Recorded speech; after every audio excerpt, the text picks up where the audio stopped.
Hello and welcome everyone to Liam's Lyceum. I'm your host, Liam, aka Himbar, and today I'll be doing a another fantasy essay video. So this is a follow-up to not my last one, but the before last one, which was Epic Fantasy in the Modern World by Stephen R. Donaldson. It was a 1986, I believe, essay. This is a 2015 essay. It's a follow-up, like I said. It's called Epic Fantasy Necessary Literature. Now, I previously mentioned that Philip Chase and Raph Bluetax made some good videos on this in the previous essay. There's another one by Jared from uh,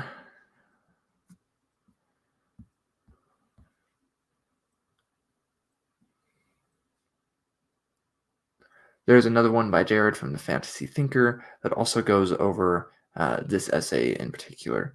And so I just wanted basically let's just get into it and see how this maybe relates to the older essay and how it's different. I personally, just off the bat, I like this one more actually. I really like a lot of the points that Donaldson makes in the first essay.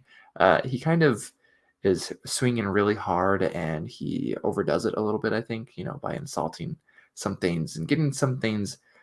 Um, I don't want to say wrong, but like he could have gone more in depth in them. But this one is more about reintegration, right? This comes later in the essay, but it's about reintegration.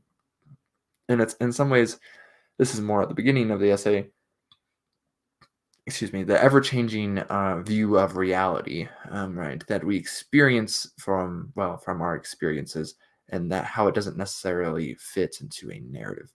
Um, but it actually starts with this quote from S.P. Somtow: "Fantasy is the most intelligent, precise, and accurate means of arriving at the truth."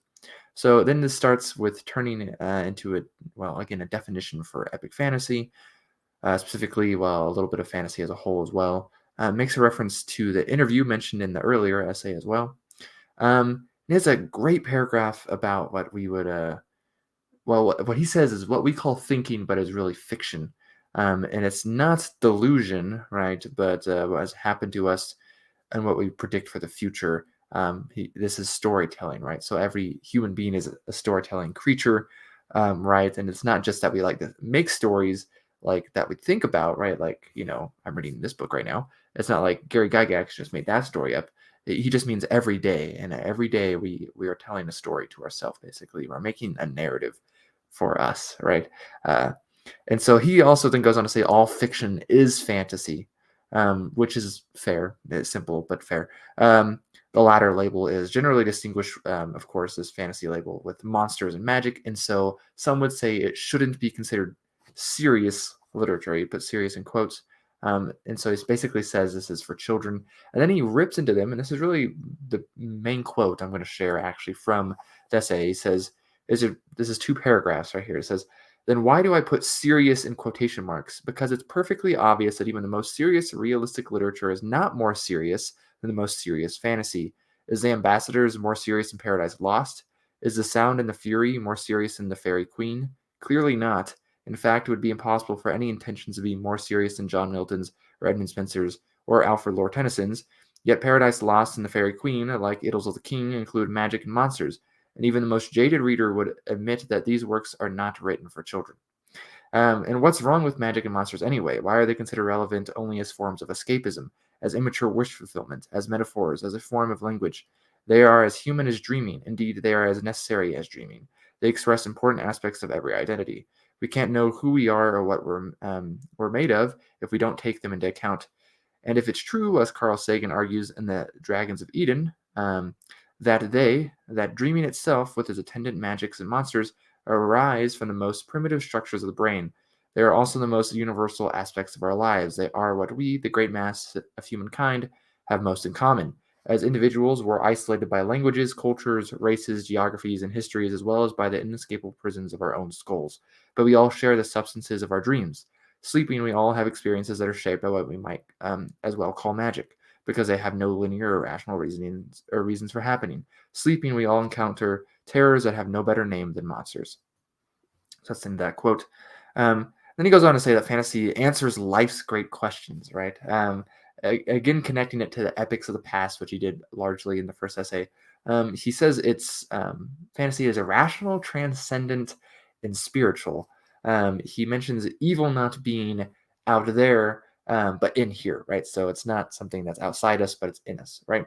Um, and then he says that then the growth in fantasy is more focused on the internal and personal rather than the external, even though it might be personified in a certain way. And so then he mentions Malazan here. He looks at Karsa in particular from House of Chains, for those who've read that book, at least. Well, he's later in the series as well, but that's where he's introduced, really. He doesn't recant his bad attitude on Conan, but he makes a comparison to Conan here to Karsa, which is apt since Conan and Karsa are comparable. He says, and then it's a good comparison, but then he ends it with saying that Erikson is as serious as the likes of Faulkner and Dostoevsky, right? So he is serious, but he's also fantasy, right? Um, and he says the idea of epic doesn't just mean long, but right, exactly, which is kind of what we associate it with these days, but that addresses the vital and highest themes, which much epic fantasy, in fact, does, right? Though in reality, much speculative fiction in general does as well, not just epic fantasy.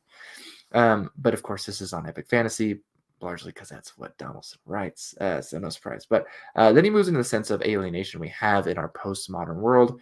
It is of, well, then he goes on to reintegration, right? So he says, even at its most cynical and postmodern, um, fantasy is attempting to reintegrate us, get us away from this alienation, right? Make us feel human again, right? So, which again is fair in Malazan, right? It's full of terrible realities of humanity, but again, the idea here, the overarching theme, while definitely playing with the idea of what we consider fantasy tropes, is still compassion, right?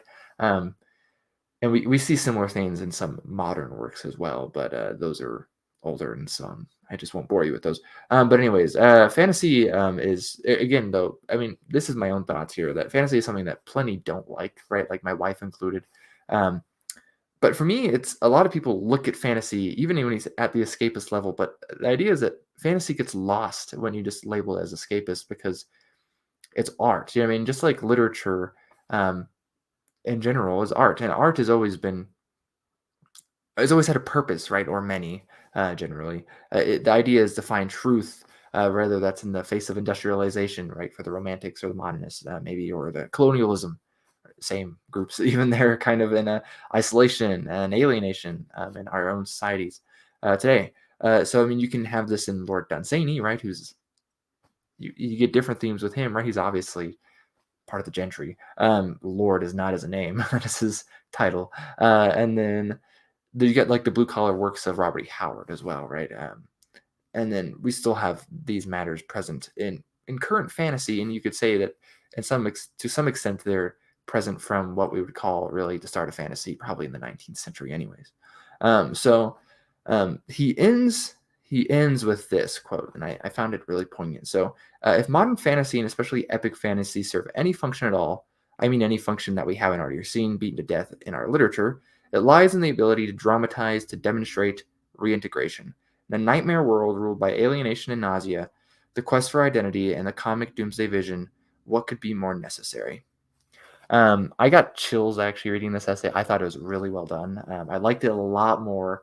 He says things I agree with more in this one. And like I said, it's more poignant. So again, he's putting epic fantasy kind of up there, and he's specifically talking about epic fantasy, which I am a fan of, have been for years.